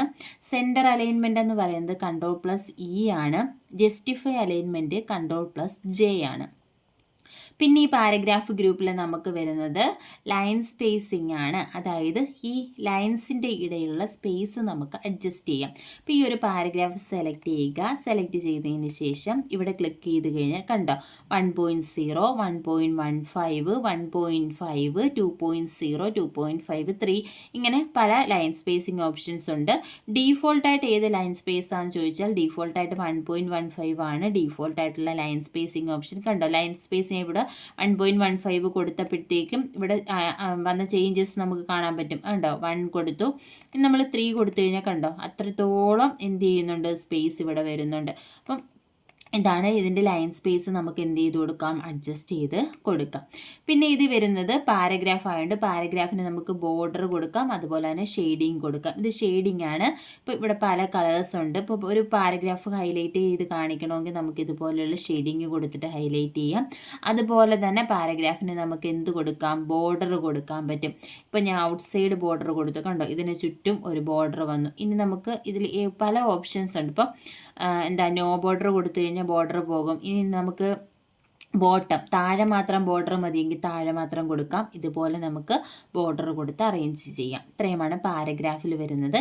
പിന്നെ ഇവിടെ അടുത്ത ഓപ്ഷൻ വരുന്നതെന്ന് പറഞ്ഞാൽ സ്റ്റൈൽസ് ആണ്. അപ്പോൾ പല രീതിയിലുള്ള സ്റ്റൈൽസ് നമുക്കിവിടെ ചേഞ്ച് ചെയ്യാൻ പറ്റും. ഇപ്പോൾ നമ്മൾ ഓവറോൾ നമ്മൾ സെലക്ട് ചെയ്തിട്ടുള്ള ഈ ഒരു ഡോക്യുമെൻറ്റിൻ്റെ സ്റ്റൈൽ നമുക്ക് ചേഞ്ച് ചെയ്ത് കൊടുക്കാൻ വേണ്ടിയിട്ടാണ്. പ്രീ ഡിഫൈൻഡ് ആയിട്ടുള്ള സ്റ്റൈൽസ്, അതായത് നമ്മൾ സ്റ്റൈൽ എടുക്കുമ്പോൾ അവൻ്റെ ഫോണ്ട് അങ്ങനെയുള്ള കാര്യങ്ങളെല്ലാം ചേഞ്ച് ആവും. കണ്ടോ ഇപ്പോൾ ഓരോ നമ്മൾ കൊടുക്കുമ്പോഴത്തേക്കും അതിൻ്റെ ഫോണ്ട്, കളർ, സൈസ് അങ്ങനെയുള്ള കാര്യങ്ങളെല്ലാം ഇവിടെ ചേഞ്ച് ആകും. പല സ്റ്റൈൽസ് നമുക്കിവിടെ അവൈലബിൾ ആണ്. പിന്നെ വരുന്നത് എഡിറ്റിംഗ് ആണ്. എഡിറ്റിങ്ങിനകത്ത് വരുന്നത് ഫൈൻഡ്, റീപ്ലേസ്, സെലക്ട് ഈ 3 ഓപ്ഷൻസ് ആണ് വരുന്നത്. ഫൈൻഡിനകത്ത് തന്നെ എന്തൊക്കെയുണ്ട്, ഫൈൻഡും ഗോ ടു ഉണ്ട്. അപ്പോൾ നമ്മൾ ഈ ഫൈൻഡ് എടുത്തു കഴിഞ്ഞാൽ കണ്ടോ ഇവിടെ വരുന്നത് ഫൈൻഡ് ആൻഡ് റീപ്ലേസ് എന്ന് പറയുന്ന ഒരു ഡയലോഗ് ബോക്സ് ആണ് വരുന്നത്. അപ്പം ഇവിടെ നമുക്ക് ഏതെങ്കിലും ഒരു വേർഡ് കണ്ടുപിടിക്കണം. ഇപ്പോൾ ജസ്റ്റ് ഞാൻ ഈ ഷോർട്ട് കട്ട് കീ പറയാം, Ctrl+F പറയാം. Ctrl+F എന്ന് പറഞ്ഞാൽ ഫൈൻഡ് ആണ്. ഈ find and replace dialogue box തന്നെയാണ് ഫൈൻഡ്, റീപ്ലേസ്, ഗോ ടു. ഇതിന് 3നും യൂസ് ചെയ്യുന്നത് പലർക്കും ഡൗട്ട് വരുന്ന ഒന്നാണ്. Ctrl+, അതായത് ഈ ഒരു ഡയലോഗ് ബോക്സ് ആണ് ഈ 3 നമ്മൾ ഷോർട്ട് കട്ട് കീ കൊടുത്താലും വരുന്നത്. പക്ഷേ ഇവിടെ സെലക്ട് ആയി കിടക്കുന്നത് എന്താണ്, ഫൈൻഡ് ആണ് സെലക്ട് ആയിട്ട് കിടക്കുന്നത്. അതാണ് അതിൽ വരുന്ന വ്യത്യാസം. ഇപ്പം ഞാൻ Ctrl+F കൊടുത്തു കഴിഞ്ഞാൽ ഫൈൻഡ് ആയിരിക്കും ഇവിടെ സെലക്ട് ആയി വരുന്നത്. ഇനി Ctrl+H ഞാൻ കൊടുക്കുവാണെന്നുണ്ടെങ്കിൽ റീപ്ലേസ് ആയിരിക്കും ഇവിടെ സെലക്ട് ആയിട്ട് വരുന്നത്. ഇനി Ctrl+G ആണ് കൊടുക്കുന്നതെങ്കിൽ ഗോ ടു ആയിരിക്കും ഇവിടെ സെലക്ട് ആയിട്ട് വരുന്നത്. അപ്പം 3ൻ്റെ ഷോർട്ട് കട്ട് കീ 3 ആണ്. Ctrl+F find, Ctrl+H replace, Ctrl+G go to. അപ്പം എക്സാമിന് ഫൈൻഡ് ചോദിക്കുമ്പോൾ Ctrl+F തന്നെ എഴുതണം, റീപ്ലേസ് ചോദിച്ചാൽ Ctrl+H തന്നെ എഴുതണം. ഈ find and replace dialogue box വരുന്നു എന്ന് പറഞ്ഞിട്ട് Ctrl+H ഫൈൻഡിൻ്റെ ആകത്തില്ല. അതിന് 3നും 3 ഷോർട്ട് കട്ട് കീ തന്നെയാണ്. ഫൈൻഡ് എന്ന് പറഞ്ഞപ്പോൾ ഏതെങ്കിലും ഒരു വേർഡ് നമുക്ക് ഫൈൻഡ് ചെയ്യണമെങ്കിലാണ് ഫൈൻഡ് യൂസ് ചെയ്യുന്നത്. കണ്ടോ ഫൈൻഡ് വന്നു. ഇപ്പോൾ ഇവിടെ ഞാൻ H2O എന്ന് കൊടുത്തു, അല്ലെങ്കിൽ H എന്ന് കൊടുത്തു. H എന്ന് കൊടുത്തു കഴിഞ്ഞിട്ട് ഫൈൻഡ് കൊടുത്തു കഴിഞ്ഞാൽ നമുക്ക് H എവിടെയുണ്ട് അത് കാണാൻ പറ്റും. കണ്ടോ ഇവിടെ H ഉണ്ട്. ഫൈൻഡ് നെക്സ്റ്റ് കൊടുത്തു കഴിഞ്ഞാൽ അടുത്ത H ഉള്ള പൊസിഷനിലേക്ക് പോകും. അങ്ങനെ എവിടെയൊക്കെ ആ ഒരു വേർഡ് ഉണ്ടോ, വേർഡ് നമുക്ക് ഇപ്പോൾ ഞാൻ ഒരു ലെറ്റർ കൊടുത്തതുകൊണ്ട് വേർഡ് കൊടുത്ത് നമുക്ക് കണ്ടുപിടിക്കാം. നമ്മൾ റീപ്ലേസ് എടുക്കുവാണെങ്കിൽ ഈ Hന് പകരം വേറെ ഏതെങ്കിലും വേർഡ് വെച്ച് നമുക്ക് റീപ്ലേസ് ചെയ്യണോ. ഇപ്പം ഞാൻ Hന് പകരം 3 കൊടുത്തു, Hന് പകരം ഞാൻ റീപ്ലേസിൽ എന്ത് കൊടുത്തു, 3 എന്ന് പറയുന്ന ഒരു നമ്പർ കൊടുത്തു. നമ്പർ കൊടുത്തിട്ട് ഞാൻ എന്ത് കൊടുക്കുക, റീപ്ലേസ് കൊടുത്തു കഴിഞ്ഞാൽ കണ്ടോ Hന് പകരം എന്തായി, 3 ആയി. ഇനി അടുത്ത Hന് പകരവും എന്ത് ചെയ്യണം, റീപ്ലേസ് ചെയ്യണമെങ്കിൽ നമുക്ക് റീപ്ലേസ് ചെയ്യാം. അവിടെ എല്ലാം റീപ്ലേസ് ചെയ്ത് പോകും. കണ്ടോ ഇങ്ങനെയാണ് find and replace. Go to എന്ന് പറഞ്ഞാൽ ഇപ്പോൾ ഏതെങ്കിലും ഒരു പൊസിഷനിലേക്കോ പേജിലേക്കോ അല്ലെങ്കിൽ ബുക്ക് മാർക്കിലേക്കോ ഫുഡ് നോട്ടിലേക്കോ ഒക്കെ പോകാൻ വേണ്ടിയിട്ടാണ് നമ്മൾ ഏത് യൂസ് ചെയ്യുന്നത്, ഗോ ടു ഓപ്ഷൻ യൂസ് ചെയ്യുന്നത്. അപ്പം ഇത്രയുമാണ് നമ്മൾ ഇന്നത്തെ ക്ലാസ്സിൽ ഇത്രയുമാണ് ഡിസ്കസ് ചെയ്യുന്നത്. നമ്മൾ ബേസിക് ആയിട്ടുള്ള കാര്യങ്ങൾ പറഞ്ഞു. അതുപോലെ തന്നെ ടൈറ്റിൽ ബാർ, ഹോം ടാബിനകത്തുള്ള ഓപ്ഷൻസ് എല്ലാം നമ്മൾ പറഞ്ഞു. അതുപോലെ തന്നെ അതിൻ്റെ ഷോർട്ട് കട്ട് കീസ് എല്ലാം പറഞ്ഞു. ഇപ്പം നമ്മൾ ഇവിടെ എഴുതി കാണിക്കുന്നതിൽ ഇതിൻ്റെ നോട്ട് തരാനും ഒരു വഴിയില്ല. അപ്പോൾ നിങ്ങൾ ക്ലാസ്സുകൾ കേൾക്കുന്നവർ അപ്പോൾ തന്നെ എല്ലാം എഴുതി വെച്ച് പോകുക, അല്ലെങ്കിൽ പോസ് ചെയ്ത് വെച്ചിട്ട് നിങ്ങൾക്ക് വേണ്ട നോട്ട്സുകൾ നിങ്ങൾക്ക് എഴുതിയെടുക്കുക. ബുക്കിനകത്ത് എഴുതിയെടുത്ത് തന്നെ മാക്സിമം പഠിക്കാൻ നോക്കുക. എന്നിട്ട് റിപ്പീറ്റായിട്ട് അല്ലെങ്കിൽ ക്ലാസ്സിൽ കേട്ട് നോക്കിയാലും മതി. ക്ലാസ്സുകൾ ഇഷ്ടപ്പെടുകയാണെങ്കിൽ ലൈക്ക് ചെയ്യുക, ഷെയർ ചെയ്യുക, കമൻറ്റ് ചെയ്യുക. അതുപോലെ തന്നെ ഏതെങ്കിലും ക്ലാസ്സുകൾ നിങ്ങൾക്ക് വേണമെന്നുണ്ടെങ്കിൽ അത് നിങ്ങൾ കമൻറ്റിലൂടെ പറയിച്ചാലും മതി. താങ്ക്